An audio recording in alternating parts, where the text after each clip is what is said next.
As I watched the bartender, I caught his eye. Picking up the empty glass, I motioned for him to pour another.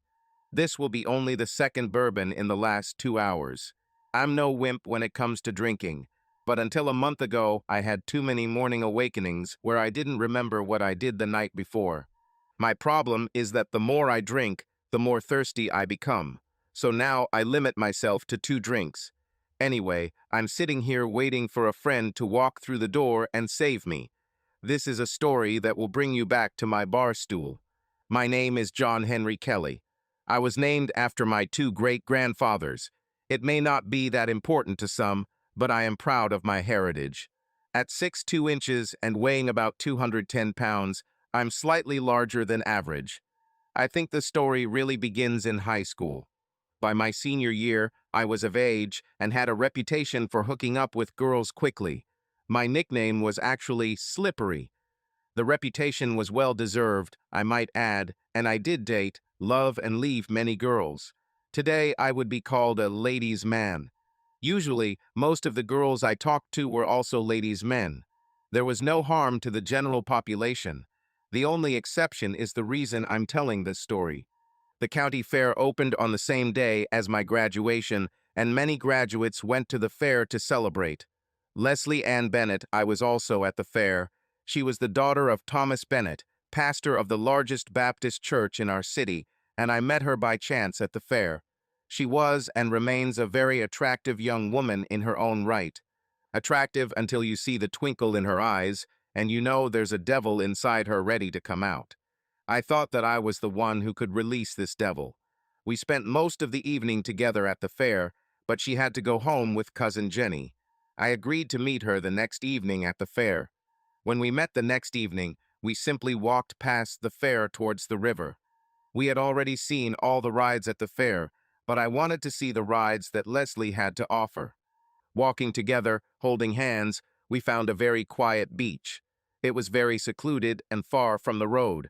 We stopped to talk and get to know each other better, and we really got to know each other better, When we left the riverbank, Leslie, being an adult, received her first man in her life.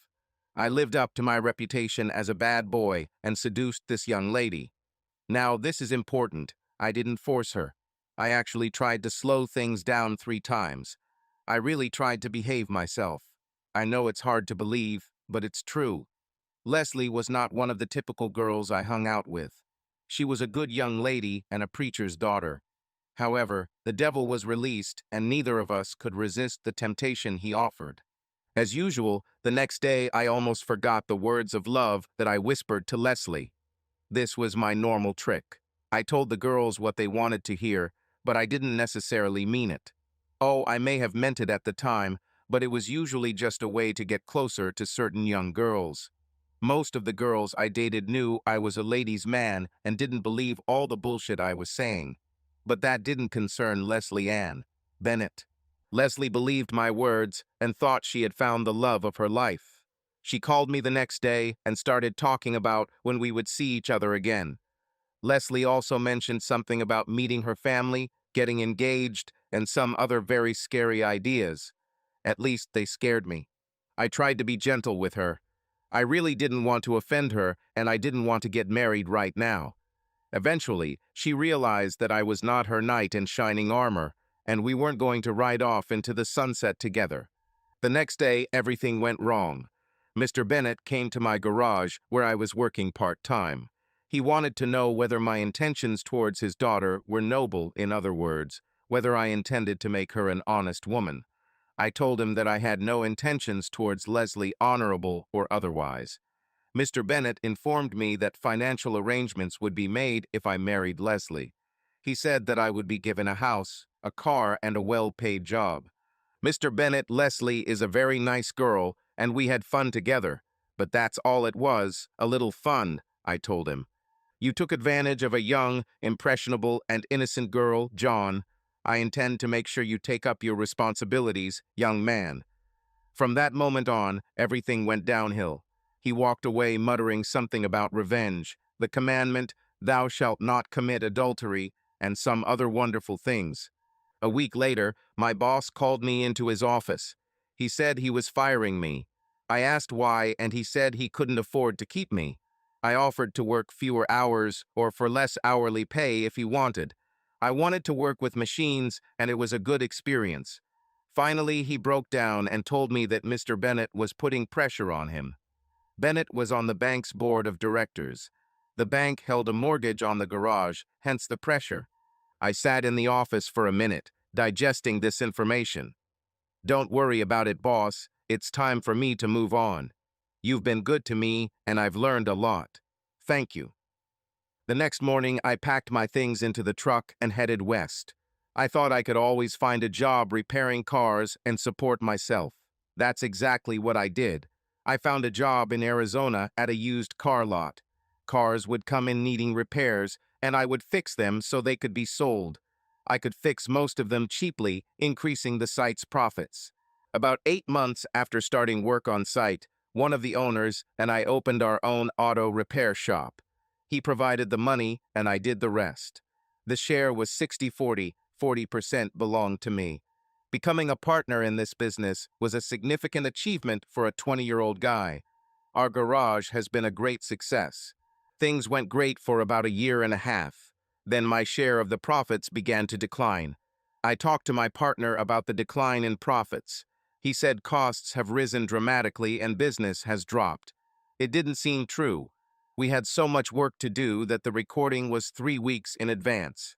I ran a garage and knew that some things now cost more, but we simply passed on the increased cost to the customer.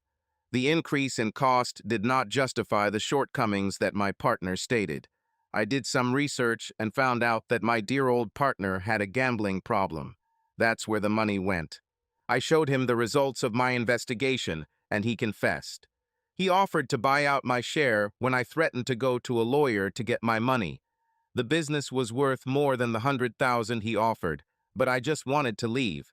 I didn't know where he got the money from, and I didn't care. I took the money in cash and went back to my hometown. Later, it turned out that my partner took out a loan from a loan shark to pay me. My old partner ended up without a business when he couldn't repay the debt on time. Little has changed in my hometown. Several businesses closed, several new ones opened. One of the new ones was an ice cream parlor, popular among non-drinkers and children. I don't know why, but I went there even though I didn't really like ice cream. I liked bourbon, but alcohol was a bit of a problem for me, so when I started my car repair business, I quit drinking and didn't think ice cream soda would put me off track. The first person I saw was Leslie Ann Bennett. She was sitting on a chair at the counter, with her back turned to me. Leslie was with cousin Jenny. Jenny was the first to notice me and apparently said something to Leslie. Leslie turned and saw me. Her face turned red, and I thought she was embarrassed. Wrong again, as usual.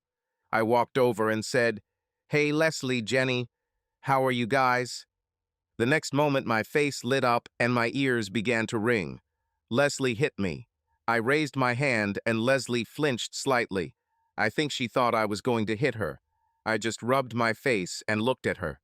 "Well, at least your arm is okay," I said. "That's good. See you ladies." I left the store without getting that ice cream soda. It was an awkward situation, and it was the only way I knew how to handle it. In fact, looking back, I probably got what I deserved. The first step was to find where to live. I found a small 2-bedroom condominium to rent. I needed a base until I figured out what to do next. On the third night in a new place called Doorbell, I had just finished my second and last beer of the day and was talking on my cell phone. Who could be at my door? I opened the door and was shocked. Leslie stood there. I ended the call and looked at her for a few seconds. "Can I come in?" Leslie asked. "Let me put on my football helmet first, then come in," I replied jokingly. I saw her flinch. "Just kidding, come in. How can I help? By the way, how do you know where I live?" "The company I work for owns this building. The office manager told me about you moving. There are 2 reasons why I came." "And what are they?" I asked. Leslie hesitated for a moment and then asked, "Why?" "Why what?" I asked, although I already guessed what she was talking about. "Why did you leave town? I know I scared you a little, but I thought we could talk. You left me like I had rabies or something. Then you left town. Why? Is it true? I asked. She nodded and I continued. Your father came to me. First, he tried to pay me to marry you. He offered me a house, a car, and a job.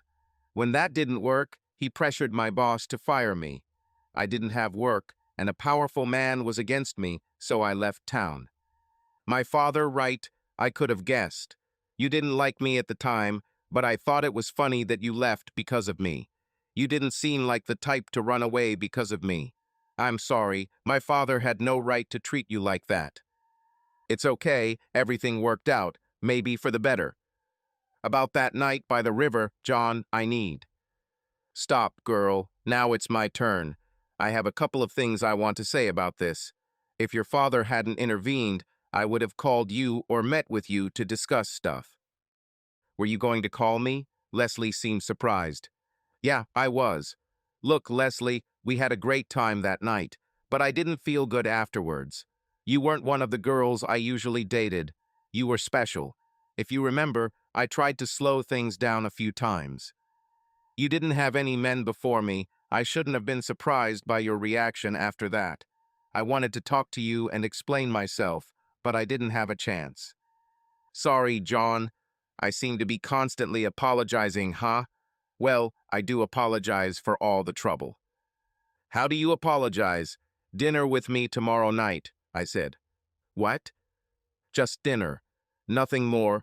I would like to explain myself, as I should have done then. Besides, you are a beautiful girl, and I am lonely. What do you say? I don't know. You hurt me. I know, Leslie. I was that guy back then, and I'm sorry, but I'm not that guy anymore. Have dinner with me, please. She looked at me with a slight smile and said, Okay, but only dinner, nothing more. The next evening, I took Leslie to a nice steakhouse in a nearby town about 20 miles away. We spent the entire evening chatting, talking, and really becoming friends. This was the first of many dinners. At first, we met once a week for dinner or a movie, then twice a week, then 3 times, and finally it was impossible to separate us, even with a crowbar. We spent 4 or 5 evenings a week together. The relationship grew from just friendship to something more, at least on my part. This happened over a period of about 2.5 months. We were exclusive to each other. In the old days, we would have dated. Nothing was said about what we exclusive. It was just like that. I had no problem dating only Leslie, and I was actually falling in love with this nice girl. We haven't slept together yet because I was trying to be a good boy. I found a job in a repair shop and did a good job. Between my job and my bank account, I was fine with money. Friday was usually our movie day, as the movies changed every Friday. Leslie said that she had something to do with her mother that Friday and that she would not be able to go. I was starting to worry. This was the 4th date she had canceled in the last 2 weeks. Was she tired of me, or was I just being paranoid? Remember that even if you are paranoid, this does not mean that they are not following you. I decided to go back into investigative mode. After getting burned in business, I developed a philosophy of trust but verify from time to time. It was one of those times. Maybe everything was fine and canceled dates were simply inevitable. But maybe not. I was going to find out what was what. In our small town, there were only 3 or 4 places to go on a date.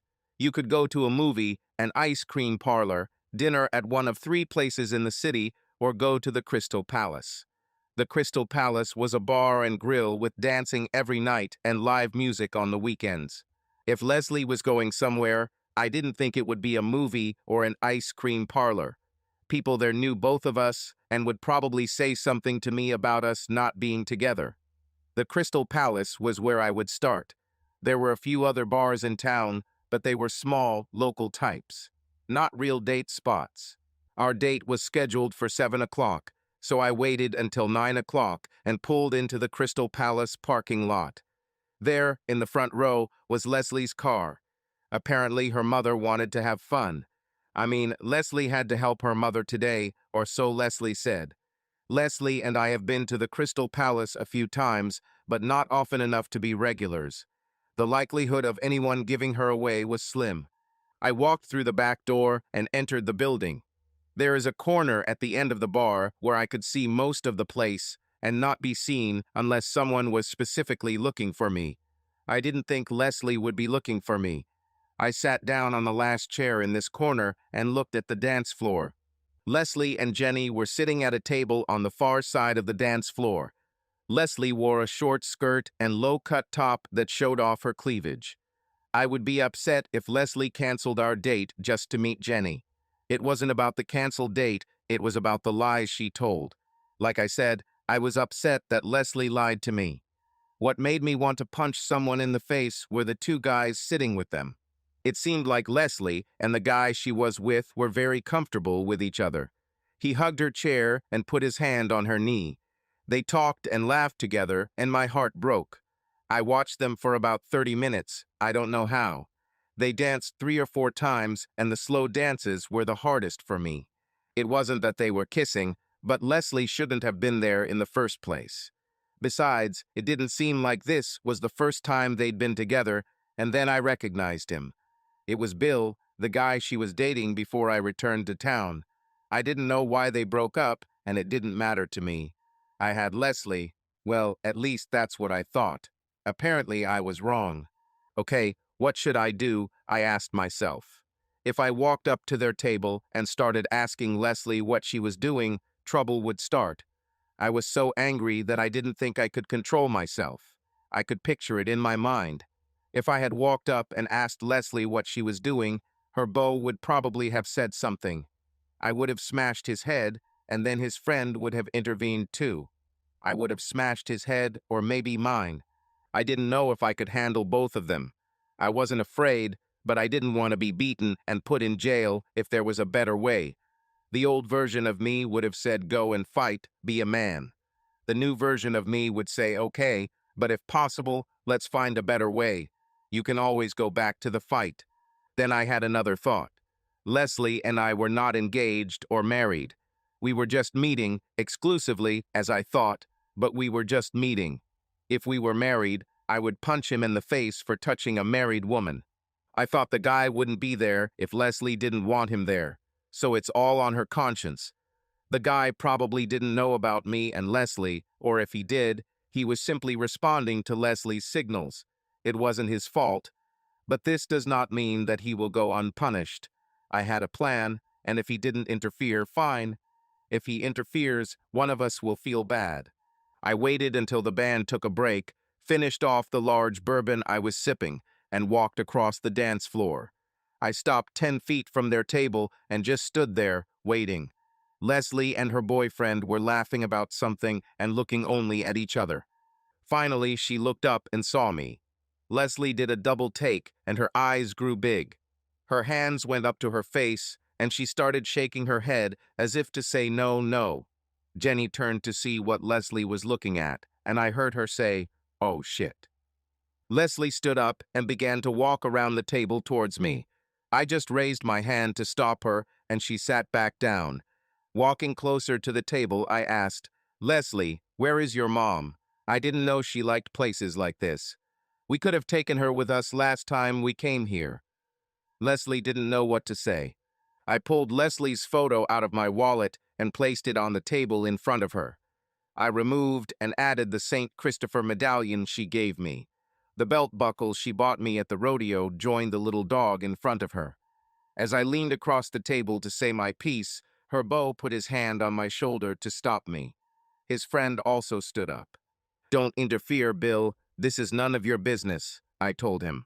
"You really don't need this." "You're upsetting the lady, boy. You better leave," he said. Leslie motioned for him to sit down and said, "Don't interfere, Bill. This is between me and John." "So this guy tried to steal my girlfriend while I was away," Bill said. He stood there trying to decide what to do. "Buddy, you're about to make a big mistake. I don't know if I can handle both of you, but I promise you, Bill, you'll go to the hospital if we hook up, no matter what happens." He sat down at Leslie's insistence, then his friend sat down too. "Good choice, guys. That's it, Les. I'm gone and it's over. See you," I said. I turned my back and left the bar. I needed to leave while I could still control myself. I almost lost control when the guy touched my shoulder. My truck took me back to the condo. There must have been a truck because I don't remember the road.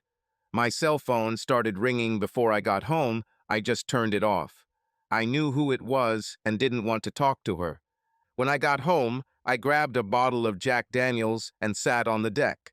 I decided that we would see who would last longer, me or the bottle. After drinking a couple of sips, I changed my mind. I didn't want to drink to the point of unconsciousness again.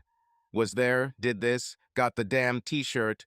I returned to the condominium and put the bottle away. 2 sips were enough. About an hour after I got home, called doorbell. Surprise, surprise, surprise. I could guess who it was. I looked through the door peephole and was surprised. It was Jenny, and it looked like she was alone. I was wondering why Jenny. I could understand Leslie and almost expected it. One way to find out, so I opened the door. I need to talk to you, John. Can I come in? What should we talk about, Jenny? You got what you wanted. Les and I are done. This is what you wanted, isn't it? You're right. I haven't loved you since you left Leslie after that night at the county fair, but that's more important than my feelings for you. Leslie is in terrible condition. She sits in the car and cries. She wants to come in and talk to you, but she's afraid. Why does she have to cry? She got what she wanted. A few months of me as a beau until her boyfriend comes back. Yes, I know that she and Bill dated until he left for Mexico for work. I came back to town right away after he left, and both Les and I started dating. He was away for about 3 months, and we dated for about 2.5 months. I was a temporary replacement until he returned. Mushroom. Yeah, kept in the dark and fed crap. I don't need to talk to her. Tell her it's okay. It was fun, and now we can both move on. She can be with Bill and not worry about me. It's not what she wants you, Jenny said. That's not going to happen. I thought for a minute and then said, go get her, Jenny. Let's get this over with. I have a lot to do tomorrow, and I need to sleep. Jenny walked out to the car and led Leslie back to the condominium. I was sitting in my chair when they entered the living room. Pointing to the sofa, I invited them to sit there. Leslie was still crying. I sat and waited for Leslie to start talking. She was the guilty party, and I wasn't going to make it easy for her. Leslie continued to look down. She didn't look me in the eye. Finally, I got tired of it. Come on, Leslie, let's get started. I need to sleep because I have a lot to do tomorrow. You wanted to talk to me, so talk or leave. I don't care. John, it's not what you think it is, Leslie said. Let me tell you what I thought, Leslie. I might be wrong, but I thought you canceled our date to go out with this guy. I thought you lied to me when you told me you'd be helping your mother.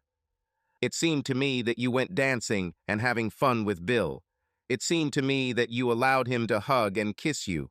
All this happened in front of people we both know. If I hadn't shown up, would you have gone home with him? What should I think, watching you behave with him the way you used to behave with me? It seemed to me that I was a convenient distraction while you waited for Bill to return from your work in Mexico. Is that about all it seemed to me? Is there anything I don't understand about your lies? I wasn't going to go home with Bill. He and I were never intimate. You're the only one I've ever made love to. Explain to me, Les. Why did you lie? Why did you date another man when we were supposed to be exclusive? Explain, Les. Bill and I broke up when he went to Mexico. You came back to town and were so sweet that I started dating you. I believed I was falling in love with you. Then Bill came back and called me. The feelings I had for him came up again. I met with him to find out if my feelings for you were real. I didn't want unresolved issues to get in the way of us, John. Anything else, Les? Tonight was the last time I was going to see Bill. Please, John, try to understand. You already hurt me once, and I felt like I needed to be sure of my feelings for you, she replied. I had to stop and pull myself together. I didn't want to scream and yell. I just wanted to express my disappointment and pain. Jenny said, Come on, John, It's not that big of a deal. She didn't sleep with that guy. Les was just dancing and having fun. Don't interfere, Jenny, or I swear I'll throw you out the door. It's none of your business. Just sit there and be quiet. I had to take a minute to collect my thoughts. I didn't mean to attack Leslie. I just wanted to tell her how I felt. Les, I truly believe that if you had come to me and explained your feelings, I would have allowed you to meet Bill. It's easy to say now, but I believe I would understand. I wouldn't like it, but I think that I could live with it. After what happened between us before, I can understand that you are a little worried about me. I told you before that I'm not the same guy who hurt you back then. I've changed, and I think for the better. What bothers me is you lying to my face. Helping your mother, that's how. You were at a party with my old boyfriend. From the way you acted around each other, I don't believe this was the first and last time you were going to see him. This is deception in my eyes, and I do not accept it. I said it tonight, Les, I'm done and gone. It's over, so you can go back to Bill if you want. You don't have to lie anymore. Leslie was crying again. She said, Please, John, I love you. I was wrong to lie to you. I'm sorry. Let's go back to the way it was. I know you love me. Leslie, I really love you and maybe always will. But your lies have destroyed the trust between us. I love you, but I can't forget the lies and deception. I will always doubt who you are with if you are late home or don't answer on the mobile. Suspicion will eat us. Let it go, Leslie. It's best for both of us. Leslie and Jenny left my place and I went to bed, but didn't get much sleep. Leslie tried to get me to change my mind over the next few days. I refused to even consider the possibility of reconciliation. My loss of trust would have destroyed us completely, and I finally made Leslie understand. She didn't like it, but she understood. I think we parted ways as friends. The next day, I took the big step and opened my own business. I took the money from the partnership and opened my own repair shop in a nearby town. I moved there to open a workshop because the city was almost twice the size of my hometown. I was only 30 minutes from my hometown, so I was still close. This was a significant achievement for a young man my age.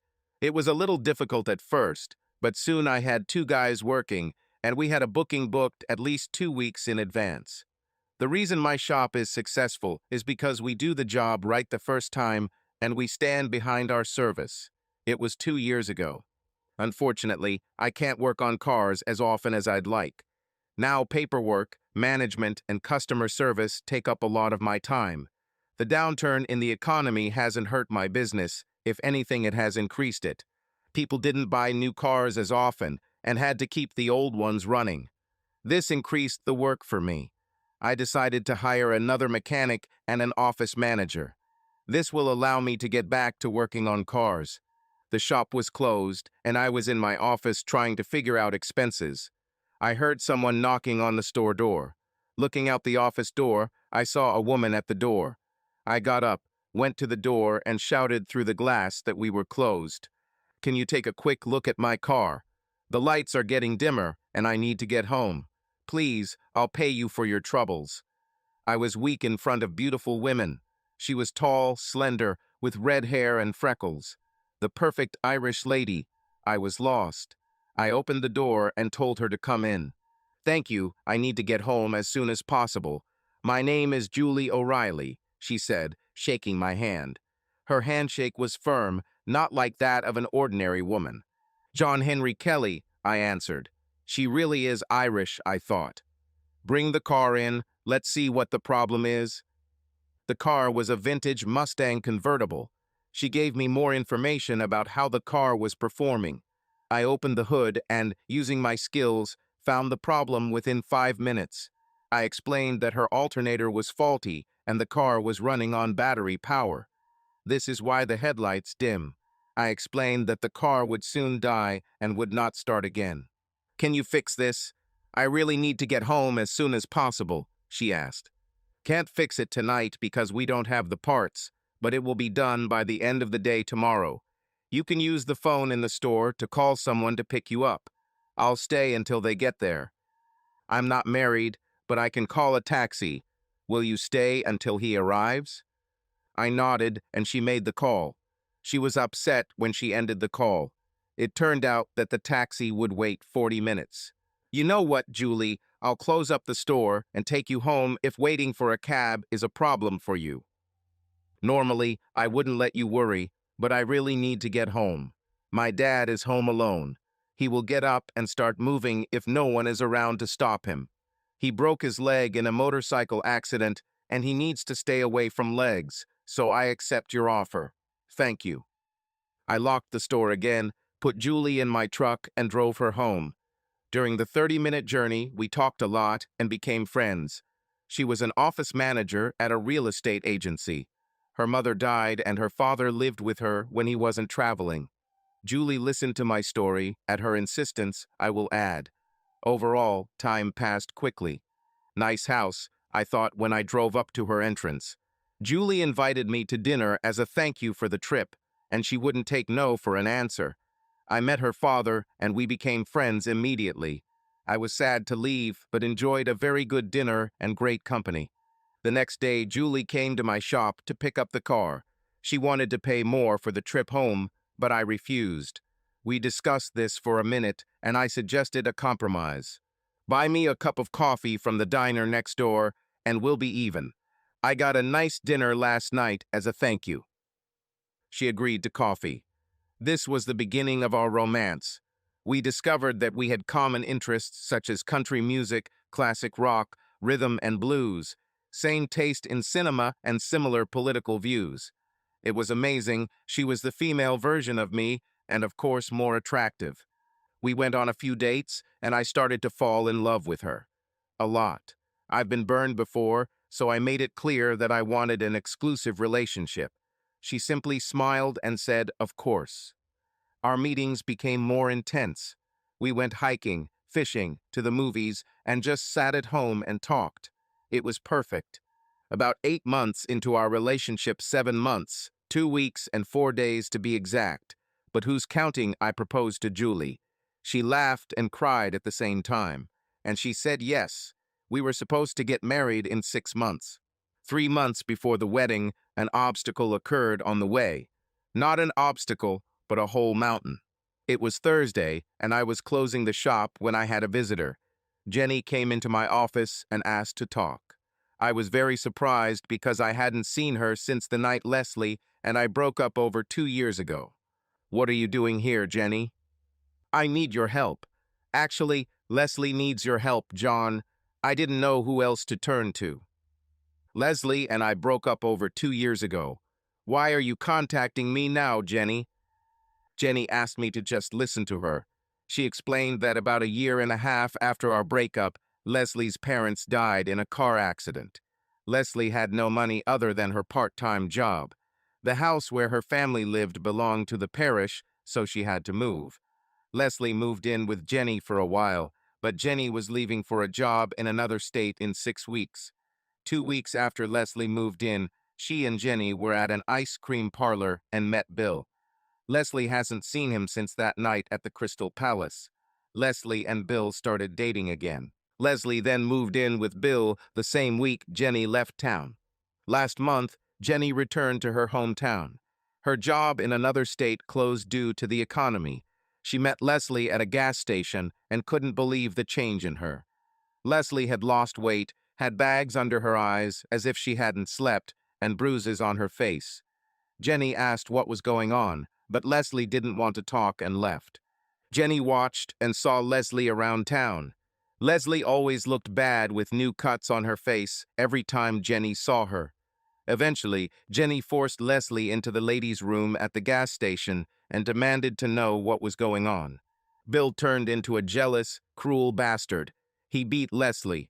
If she stayed too long in the store, didn't have dinner ready on time, or just for fun, he would beat her. Leslie tried to leave twice, but she had nowhere to go, and Bill always found her. She was afraid to go to the police. She was afraid of what Bill would do. Leslie left Bill again and hid in an abandoned hut outside the city. The cabin was once part of a church camp, but has not been used for 10 years. Jenny wanted me to go and get Leslie and help her leave Bill. Jenny said, Leslie doesn't know I'm here. I know you don't owe me anything, but you said Leslie is still your friend. She really needs help. Please, John, I don't know who else to turn to. I'll have to think about it, Jenny. I don't know if I want to get involved, but I'll think about it. Call me tomorrow night. I'll give you the answer.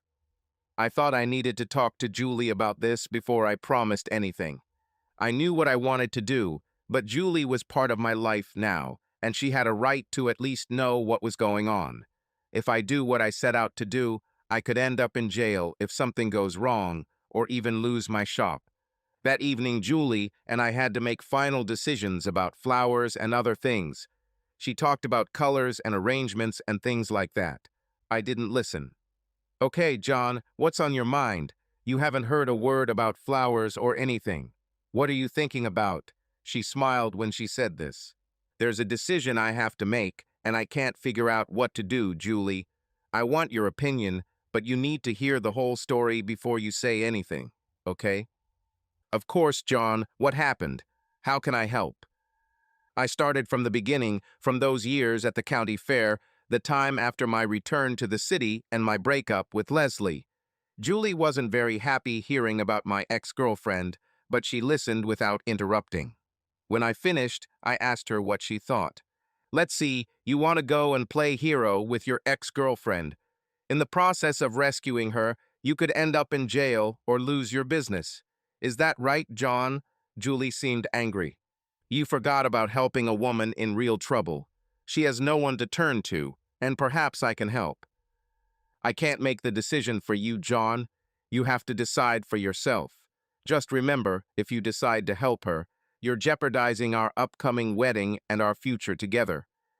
Are you saying that if I help Leslie, we'll be done? Is that what you're saying, Julie? Now I was a little angry. Julie looked at me for a moment and then lowered her head. She was upset and tried to pull herself together. It's a simple question, Julie. A yes or no answer is all that is required. Why should you help her? Julie asked in a quiet voice. If it was an old friend from school or work, would you react this way? I answered. No, but you weren't in love with an old friend. You were in love with Leslie. That's the difference, Julie replied. The key word in that statement is was. It was a long time ago. You still haven't answered the question, Julie. If I help Les, will we be done with you? I don't know, she said. I was stunned. I never thought that there would be any resistance to my desire to help a friend in need. I thought we would discuss together how best to help me help Leslie. I had no idea that Julie would be completely against my helping Leslie. The old girl never entered my thoughts. I got up to go home. Usually we stayed together, either at my place or at her place. I told Jenny I'll give her the answer tomorrow night. When I make a decision, I'll call you before meeting Jenny. Julie just nodded and turned away as I tried to kiss her goodbye. Really? I said. I went out and tried to slam the door, but it had a door closer. It was an empty gesture. The next day, I spent most of the morning thinking about the problem. I couldn't make a decision. The situation with Leslie and Julie was constantly running through my head. I decided to work on the car to stop thinking. During a complex engine repair, my thoughts became clearer. I think letting my brain work on the problem in the background gave me the push I needed to make a decision. I called Julie to tell her about my decision and to discuss our situation. When Julie answered, I said, I'm going to try to help Leslie. She hung up without saying a word. I think this was a clear answer that Julie would leave me if I helped Leslie. Now I needed to figure out the hard part. Well, the hardest part was losing Julie. How can I help Leslie so that, first, I don't go to jail, and second, Bill doesn't bother Leslie anymore? All good questions that I didn't have answers to yet. I had to think of something quickly because Leslie couldn't stay in that cabin for long. Jenny called just as I began to develop an idea that might meet the necessary criteria. I told Jenny I was going to help Leslie, but I couldn't do anything until Saturday night. She needed to secretly bring Leslie to my shop after dark today. I told Jenny to drive to the back of the building and I would open the door for them. Leslie could stay in the small apartment above the workshop. I used it sometimes when I was working very late. She'll be safe there until I put the plan into action. They arrived at 9 o'clock, and Jenny was right. Leslie looked terrible. Thanks for helping me, John, Leslie said. I don't know where to go, but at least I'll get away from Bill. Leslie, if my plan works, you will have to testify against Bill in court. Can you do that? Just give me a chance. What's your plan? Don't worry about it. You and Jenny stay here until Saturday morning. He doesn't know you're here, and he wouldn't be able to find you even if he knew. It'll all be over tomorrow night, I hope. I spoke to my two mechanics on Saturday morning, told them my plan, and asked for their help. They agreed to help. Oh, what was my plan, you ask? A simple plan, painful but simple. Bill used to go to the Crystal Palace on Saturday nights, Jenny told me. I was going to provoke him into attacking me in front of witnesses. The plan was for Bill to be arrested, charged with assault, and for me to take him to civil court. Also, when he is in prison, Leslie will file a domestic violence complaint against him. I believed that we could send him to prison for a long time, at least long enough for Leslie to escape. The alternative would be to beat him. I would be arrested, charged, sued, and Leslie would still be in danger. I know it's not the best plan in the world, but it's all I had. When I encounter Bill, I will be wearing a sound transmitter. Hopefully, he will turn himself in, and the tape will provide evidence to convict him of domestic violence. On Saturday morning, Jenny had to take Leslie to a women's shelter about 100 miles outside of town. If the plan works, Leslie will return to file charges. If it doesn't work, she'll stay at the shelter until we can figure out something else. Leslie could always move far away, but she wanted to stay in her hometown. This may not be possible since she needed to get rid of Bill's control. On Saturday evening, I stood in the Crystal Palace parking lot, waiting for Bill to arrive. At 8 o'clock, he arrived in his tall truck with another guy. I waited until 9:45 to give them time to have a few drinks before going inside. I saw Bill as I walked past the bar. He and his friend were sitting at a table near the dance floor. If the empty glasses were theirs, they certainly weren't sitting in one place. They drank quite a lot. Okay, I needed Bill to be a little out of control for the plan to work. I stopped at the bar, grabbed a beer, and nodded to my two colleagues. They arrived at the bar early to check out the place. Their part of the plan was simple, to prevent me from being seriously injured or killed. If Bill and his friend had attacked me, my boys would have stopped Bill's friend from helping Bill. They would also try to prevent Bill from killing me. I was going to make Bill so angry that he would attack me. This was the only way to get the required results. When the band took a break, I walked across the dance floor and stood in front of Bill's table, 10 feet away. I just stood there until he noticed me. Then I grinned at him, laughed, and shook my head. This caught his attention. "What do you want, John?" Bill frowned and didn't seem sober. "It's nothing special, Bill. I'm just surprised that you dared to appear in public." I mimicked him. Bill had vision problems. He looked at me and asked, "What are you talking about?" "I mean, you can't keep your woman, and you should be ashamed of it."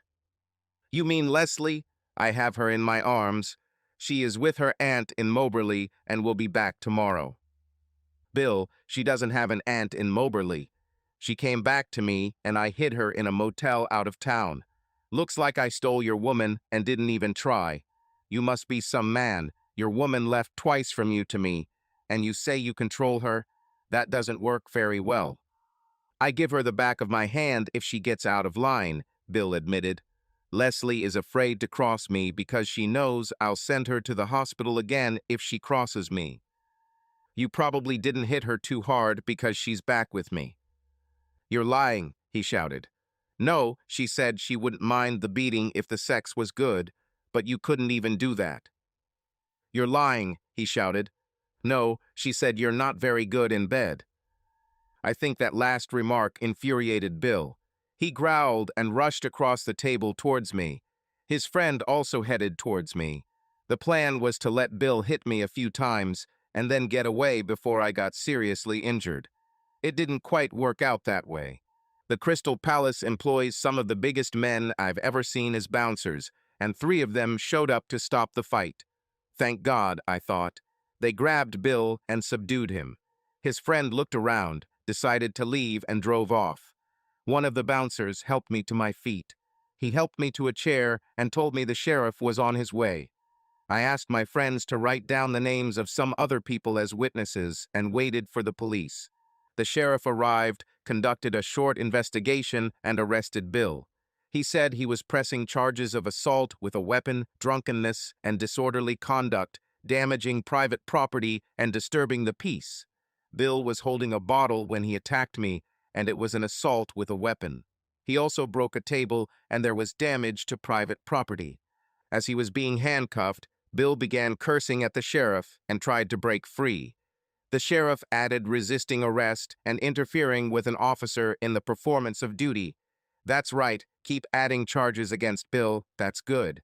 I was asked to come to the station on Monday to sign a complaint against Bill. I had an unscheduled meeting at the hospital on Saturday evening. I had several injuries that required treatment. So, this plan did not protect me from serious injury. Oh well, life is pain, and then you die. On Monday, I learned that Bill will be charged with all the charges the sheriff mentioned plus a couple others. Bill was denied bail due to threats he made to the sheriff and his deputies. I contacted my business attorney and asked him to file a civil lawsuit against Bill. It was a nasty lawsuit. Bill had nothing. The lawsuit was simply to keep Bill busy and to get him to forget about Leslie, at least for a while. I also made 2 calls on Monday morning. I did one with joy and the other not so much. I called Leslie and Jenny and told them the news and told Leslie that she would need to come back and file a report against Bill. This will give us the full set of charges against him. He will go to prison for at least 5 years. Another call was from Julie. The last time I called her, she hung up. I hoped she would calm down and talk to me. I waited until early evening and called her at home. This conversation should not have happened at work. Julie's father answered the phone. He at least seemed glad to hear from me. He said Julie told him what I was doing. This is a good and noble cause, John. Don't let my stubborn daughter convince you otherwise. Moment of truth, Julie answered the phone. Hey, John, what do you want? It's very cold, Julie. I just wanted to tell you that everything worked out. Bill will go to prison and Leslie can move on with her life. It's good for both of you, isn't it? Julie said. There's nothing between me and Leslie. She's just a friend who needs help. Don't you understand that, Julie? Why is helping her any different from helping any other old friend? You were in love with her, that's what's different. Maybe you're still in love. You would have gotten married if she hadn't lied to you. This is that old friend you just have to help. At first, I didn't understand.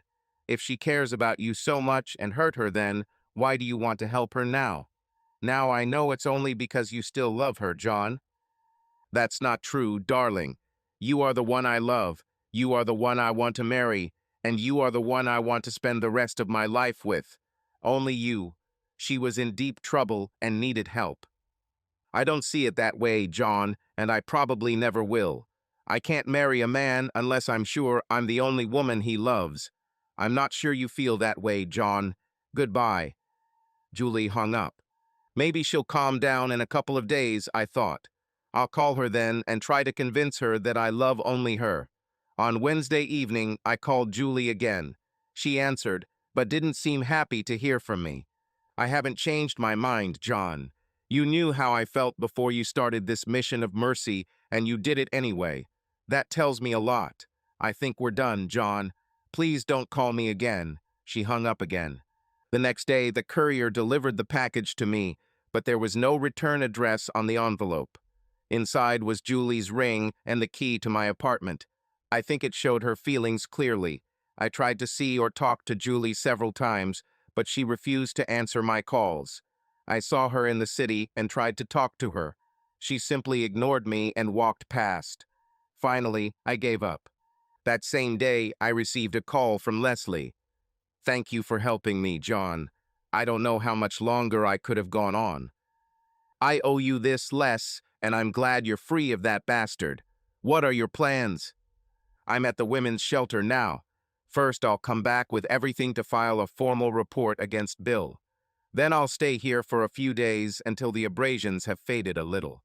After that, I'm not entirely sure. John, is there a chance that we could be together again? I still love you and want to be with you. I went to Bill after you left because there was no other place to go. Please, John, I know that you still care about me too. I really care about you, Leslie, maybe even love you a little. But there's nothing left between us. It was a long time ago. I forgave you for running off with Bill when we were dating.